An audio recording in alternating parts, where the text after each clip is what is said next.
This video has been 3 years in the making. I have thoroughly tested every off-meta setting in Overwatch to find out the truth about which ones work. From lies and deceit to secret OP settings pros use that you've never heard of. For many of you, this will shatter your conceptions of the game. Parts of this video will sound crazy, but all I ask is that you watch with an open mind. So, without any further ado, this is every off-meta setting in Overwatch, ranked from worst to best. Starting in F tier, never use under any circumstance, and we'll make this quick, we have angle snapping. This is a raw Excel setting that got popular in Valorant recently, where your mouse movements are snapped to the X-axis, so you can keep your aim at exactly head height. Do not ever use angle snapping, especially in Overwatch where there's a lot of vertical movement. It's so awful in so many ways. If you don't know about it, or if that sounded confusing, don't even look into it, just move on. Out of F tier and onto D tier, settings you shouldn't use, we have critical gameplay subtitles. After a couple months of testing, I think I can pretty conclusively say that they're a straight downgrade. The argument is that you can see exactly which abilities and ultimates are being used, and it's extra information that you could use to your advantage, so you may as well have it available to you. The problem is, all of the subtitles are things you can already hear in-game, and the developers have done a good job of making voice lines highly distinguishable, to the point where this extra visual clutter of distracting text that you're not going to be able to read in time anyway is not worth it in practically any scenario. If you are struggling to pick up which ultimates and abilities are being used in game, you need to turn up your voice line volume in settings, or just play the game for more than 3 hours. This is going in D tier, only use if you actually have hearing problems. Moving up to C tier, settings some people might like, we have no crosshair. Why I turned off my crosshairs plus aim secrets. The benefits are twofold: reduced visual clutter and the fostering of healthy aiming habits. The thesis is that using your crosshair to aim is slow, so you should use your gun and the center of your screen as a frame of reference instead. I tried out no crosshair and it was surprisingly pretty decent. It didn't affect my aim nearly as much as I thought it would. I guess I used the center of the screen as the main frame of reference anyway. My only gripe was that it stopped me from doing precise lineups, either on unaware enemies or spamming down 1 pixel angles.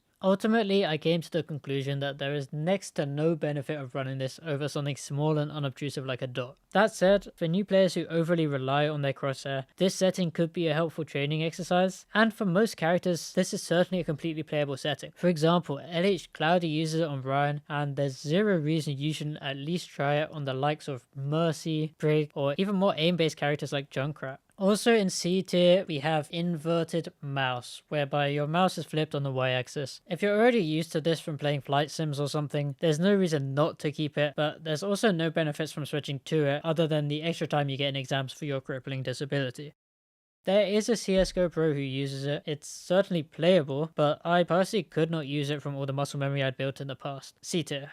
And to close off C tier, yes, this tier is a little boring because they are settings that are basically just personal preference. We have movement key rebinds. There's an entire cult of players who love ESTF and say it lets them reach more buttons. If you're the guy from the key stage 2 maths problems, this may be the case, but for me, I don't have massive hands and I couldn't reach any more buttons from it. Another one you might want to look into is ASTF, which is a 4-finger movement key system as opposed to 3-finger. So if you have all your buttons on your mouse anyway, you might like this.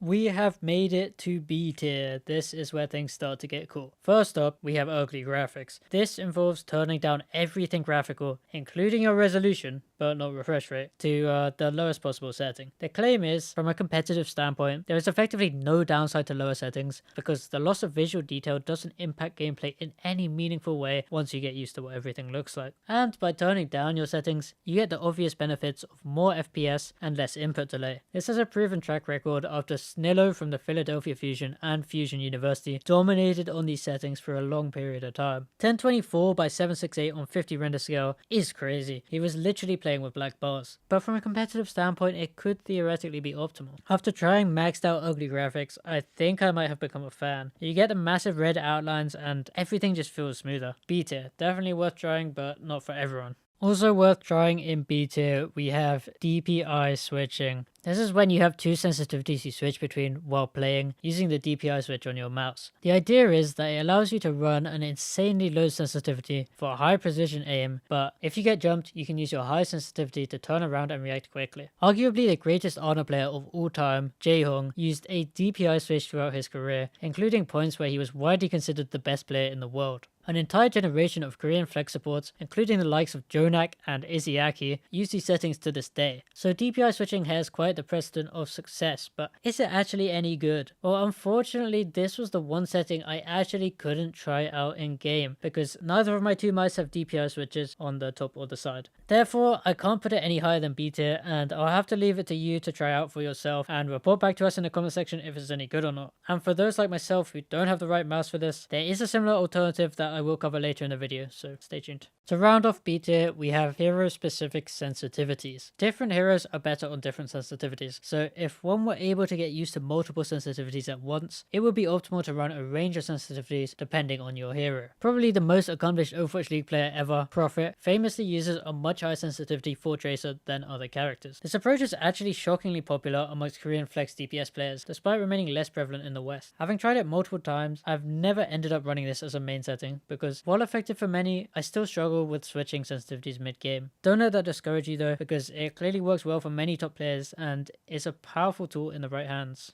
Moving on to A tier, which are very powerful off-meta settings that everyone should try. We have Stretch Res. Stretch Res is an incredibly popular setting in the likes of Counter-Strike and Fortnite, but very few Overwatch players use it. Stretch Res comes with two key trade-offs. You get more FPS and less input delay at the cost of losing some field of view, and you get wider player models to shoot at the cost of them moving faster across your screen. This transfers pretty well onto Overwatch. Having used 1610 Stretch for the past 6 months, I've grown quite fond of it. At this point, I can't see myself going back to small hitboxes again. Also in A tier, we have high sense. The argument is that low sense players lack speed, whilst high sense players lack accuracy. But unlike speed, accuracy can be overcome. A good low sense player can never be fast, but a good high sense player can be accurate, so the potential of high sense is much greater. There was this player in the Overwatch League back in the day called Pine, who would just run around on super high sense and destroy everyone. He was insane, and as soon as you realize quite what you can do with high sense, you'll want to learn it yourself. This new generation of Overwatch players needs is Pine. Every time I run high sense, I'm thoroughly impressed by it. You have to get over that initial hurdle of feeling comfortable on the sensitivity, but as soon as you reach the other side, you become very powerful. Strong A tier pick. Bringing up the rear of A tier, probably the setting I've been preaching about the most to my friends over the last year and a half of using it, and the setting I'm most excited to share with you today, is Mouse Excel. Mouse Excel is when your sensitivity changes based on the speed you move your mouse. You can make any Excel curve you want to dictate exactly how these two are related. Unfortunately, it has a disparaging stigma around it for various reasons that are listed on screen, but this is misguided. Mouse Excel gives you the precision of low sense with the speed of high sense. Imagine the theoretical best Mouse Excel player and the theoretical best non-Mouse Excel player. The non-Mouse Excel player is limited to a single precision speed trade-off by their sensitivity. Too low and they won't be fast, but too high and they won't be precise. Most likely they will opt for a relatively low sensitivity to maximize their precision. The Mouse Excel player, on the other hand, does not have such limitations. As a result, the Mouse Excel player will be both faster and more precise. Sure, it will take them longer to reach this point, but once they do, they will be better. In other words, Mouse Excel raises the skill ceiling of aiming. Having experimented with various Excel curves for a year and a half, I genuinely love Mouse Excel. While using it, I became the highest ranked Reaper on EU and the highest ranked Symmetra in the world. Shawful has used Mouse Excel throughout his career. Quake pros have been using Mouse Excel for ages, partly because it was more accessible to them as an in-game setting. Mouse Excel is like taking the training wheels off. Once you learn how to use your mouse properly, Mouse Excel is taking the next step. Another very solid A tier pick.